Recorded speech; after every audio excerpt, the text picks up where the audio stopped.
Hello students, अस्सलाम वालेकुम। उम्मीद है आप सब खैरियत से होंगे। हमने फर्स्ट ईयर मैथमेटिक्स के लास्ट लेक्चर में एक्सरसाइज 7.1 का क्वेश्चन नंबर 16 तक कंप्लीट कर लिया था। अब इस एक्सरसाइज के अंदर सिर्फ 3 क्वेश्चंस रह गए हैं और इंशाल्लाह आज हम वो तीनों क्वेश्चंस कंप्लीट कर लेंगे। तो सबसे पहले देखते हैं क्वेश्चन नंबर 17। देखते हैं कि क्वेश्चन नंबर 17 में हमसे क्या पूछा जा रहा है। जैसा कि मैं आपको पहले भी बता चुका हूँ कि सिर्फ क्वेश्चंस बड़े हैं लेकिन आंसर्स देखे होंगे आपने कितने छोटे हैं। सिर्फ मल्टीप्लाई करना होता है और आपका आंसर आ जाता है।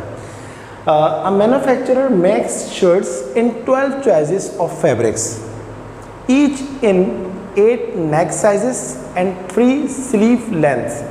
How many different shirts from this manufacturer must a store carry to have a complete stock? Student एक मैन्युफैक्चरर है, गारमेंट्स का मैन्युफैक्चरर है जो कि जिसके पास जो फैब्रिक्स हैं, मतलब फैब्रिक्स का मतलब होता है लाइक कॉटन हो गया, लाइक लिनन हो गया, वॉश एंड वेयर हो गया, इस टाइप का जो कपड़ा होता है।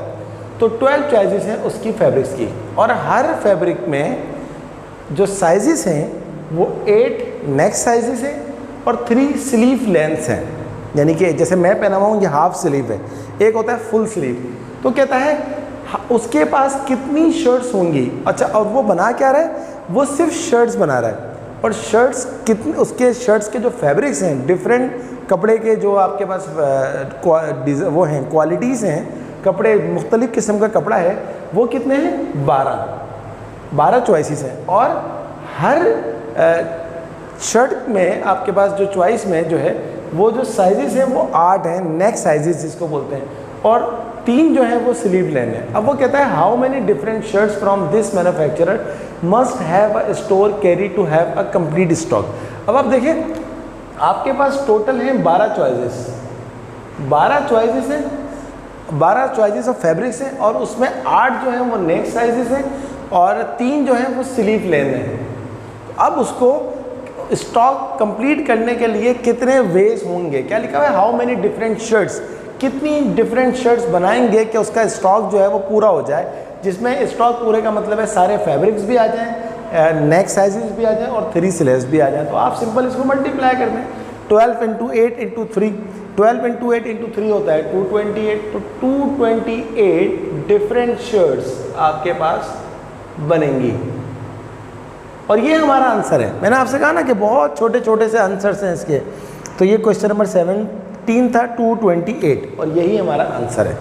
चलिए अब हम करते हैं क्वेश्चन नंबर 18। देखते हैं कि क्वेश्चन नंबर 18 में हमसे क्या पूछा जा रहा है।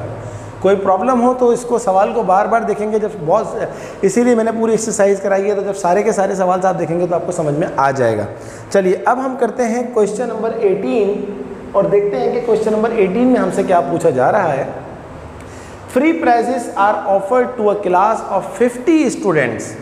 In how many ways can they be given part number 1 if they are for proficiency in 3 different subjects? 3 subjects हैं, 1, 2, 3 और 50 जो हैं वो आपके पास स्टूडेंट हैं। और देखें लिखा हुआ क्या है, how many ways can they be given, prizes देने, 3 प्राइजेस देने और 3 डिफरेंट सब्जेक्ट्स में। तो अब 50 स्टूडेंट्स हैं, टोटल आ गए 50 में से कोई एक स्टूडेंट ऐसा हो सकता है जो कि एक प्राइज़ ले ले, लेकिन क्योंकि 3 डिफरेंट सब्जेक्ट्स हैं तो वो स्टूडेंट जो एक सब्जेक्ट में प्राइज़ ले रहा है हो सकता है कि वो दूसरे में भी तो प्राइज़ ले ले, तो अगले की चॉइस भी बन गई। और वो बहुत अच्छा स्टूडेंट है तो हो सकता है कि वो तीसरे में भी प्राइज़ ले रहा है, तो वो भी चॉइसेस 50 बन गई। तो 50 × 50 × 50, 5 5 × 25, 25 5 × 125, 3 0 आ गए। तो 12,500 वेस हो गए उनको प्राइस देने के। ये हमारे पास आंसर आ गया पार्ट नंबर 1 का। इसका आंसर चेक करते हैं। यस, 125,000। अब बात करते हैं पार्ट 2 की। देखते हैं पार्ट 2 में क्या कह रहा है वो हमसे। पार्ट 2 में क्या लिखा हुआ है, if they are the first, second and third prizes for proficiency in the same subject. अब अगर एक ही सब्जेक्ट है और एक सब्जेक्ट में आपको फर्स्ट, सेकेंड और थर्ड देना है तो 50 में से कोई भी एक स्टूडेंट ऐसा होगा जो फर्स्ट प्राइज़ ले। अब वो फर्स्ट प्राइज़ लेके अलग हो गया उस सब्जेक्ट में, क्योंकि एक ही सब्जेक्ट है ना, सब्जेक्ट चेंज नहीं हो रहा। तो अब आपके पास कितने बचे? 49, 49 जो सेकंड प्राइज़ वाले हुए। थर्ड प्राइज़ के लिए कितने बचेंगे आपके पास? 48। तो फर्स्ट प्राइज़ 50 में से किसी एक को, 49 सेकंड प्राइज़ 49 में से किसी एक को, और थर्ड प्राइज़ 48 में से किसी एक को। इन तीनों को कैलकुलेटर से मल्टीप्लाई कीजिए तो आपका आंसर आ जाएगा 117600 वेज, और यही आपका आंसर है। इसको बुक में चेक कर लेते हैं। 11760000, सॉरी 30 आ रहे हैं तो यहाँ पर 30। आप इसको कैलकुलेटर से मल्टीप्लाई कर लीजिए। मैं एक दफ़ा मल्टीप्लाई करके चेक भी कर लेता हूँ। 50 मल्टीप्लाई बाय 49 मल्टीप्लाई बाय 48, 1176 कितने आ रहे हैं? इसको एक दफ़ा फिर चेक कर लेते हैं। 117600 आ रहा है।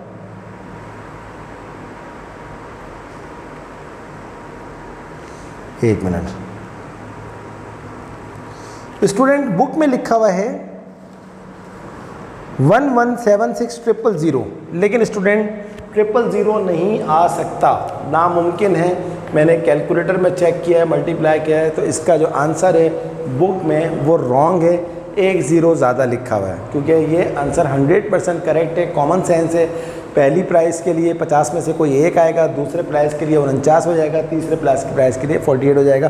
तो बुक में क्वेश्चन नंबर 18 का जो पार्ट 2 का आंसर है वो गलत लिखा हुआ है, उसमें 1 0 ज़्यादा है। तो काइंडली आप उस 1 0 को कम कर लीजिएगा। हमारा आ रहा है आंसर 117600। चलिए अब हम करते हैं इस एक्सरसाइज का लास्ट क्वेश्चन, और इसके साथ ही आज हमारी एक्सरसाइज 7.1 जो है वो ख़त्म होने जा रही है। देखते हैं कि क्वेश्चन नंबर 19 में हमसे क्या पूछा जा रहा है। वही बात कि सवाल बहुत बड़ा होगा, लेकिन आंसर देखिएगा कितने जल्दी आ जाएगा। Find the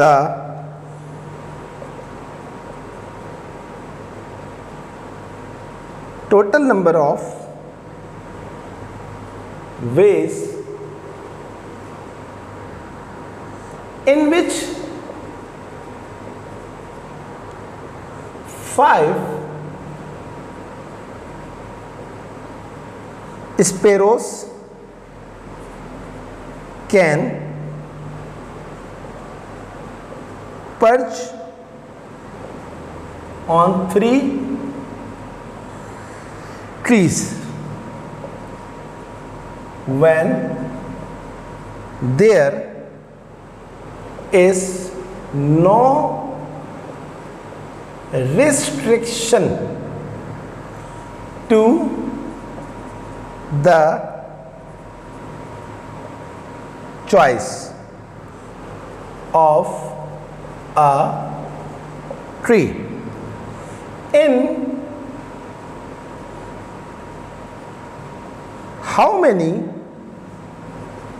of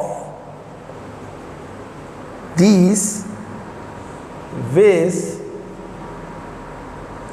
will one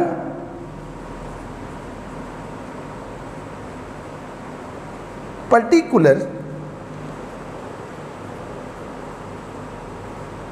sparrow be alone